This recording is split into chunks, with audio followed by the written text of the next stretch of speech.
अब भारत और न्यूजीलैंड का रिश्ता अब सिर्फ ट्रेड तक सीमित नहीं रहेगा, बल्कि डिफेंस, सिक्योरिटी और इंडो पैसिफिक स्ट्रेटेजी का भी हिस्सा बनने जा रहा है। यही वजह है कि प्रधानमंत्री नरेंद्र मोदी की न्यूजीलैंड यात्रा दोनों देशों के रिश्तों में एक बड़ा मोड़ पर देखी जा रही है। ऑकलैंड में प्रधानमंत्री क्रिस्टोफर लक्सन के साथ हुई बैठक के बाद भारत और न्यूजीलैंड ने अपने संबंधों को आधिकारिक तौर पर स्ट्रेटेजिक पार्टनरशिप का दर्जा दिया है। इसके साथ ही दोनों देशों ने रोड मैप टू 2030 अपनाया है, जो आने वाले 4 वर्षों में सहयोग की दिशा और प्राथमिकताएं तय करेगा।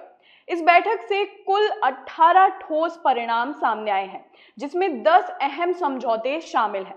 सबसे बड़ा आर्थिक लक्ष्य वर्ष 2030 तक दोनों देशों के बीच गुड्स और सर्विसेज का द्विपक्षीय व्यापार बढ़ाकर लगभग 35 करोड़ यानी NZD 7 बिलियन तक पहुंचाना है।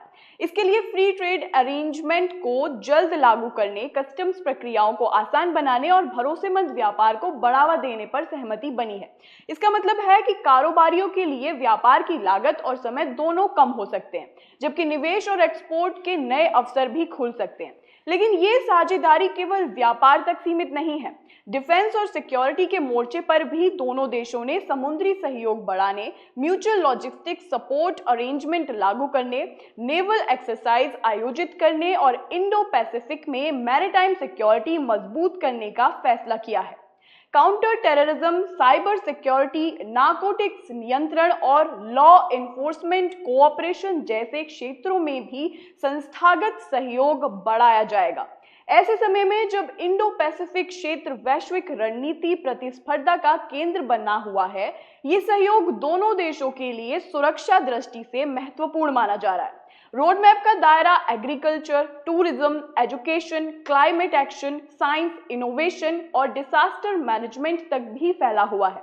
हॉर्टिकल्चर, डेयरीज, फॉरेस्ट्री और एग्रीकल्चर प्रोडक्टिविटी पर संयुक्त काम होगा, जबकि टूरिज्म को बढ़ावा देने के लिए डायरेक्ट नॉन स्टॉप फ्लाइट्स शुरू करने की दिशा में भी प्रयास होंगे। Sports, traditional medicine, maritime heritage, research partnership और डिजास्टर प्रिपेयर्डनेस जैसे क्षेत्रों में भी सहयोग बढ़ाने की योजना बनाई गई है। साथ ही संयुक्त राष्ट्र सुधार और नियम आधिकारिक अंतर्राष्ट्रीय व्यवस्था जैसे मुद्दों पर भी दोनों देशों ने साझा दृष्टिकोण दोहराया है।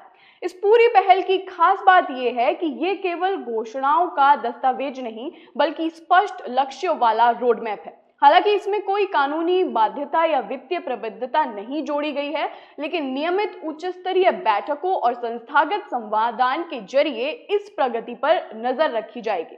अगर तय योजनाएं समय पर लागू होती हैं, तो भारत और न्यूजीलैंड के रिश्ते आने वाले वर्षों में ट्रेड, टेक्नोलॉजी, सिक्योरिटी और पीपल टू पीपल कनेक्ट के नए दौर में प्रवेश कर सकते हैं, जिसका असर केवल दोनों देशों तक सीमित नहीं रहेगा, बल्कि इंडो पैसिफिक क्षेत्र में भी दिखाई दे सकता है। ऐसे ही इंफॉर्मेटिव अपडेट्स आपको आगे भी देते रहेंगे।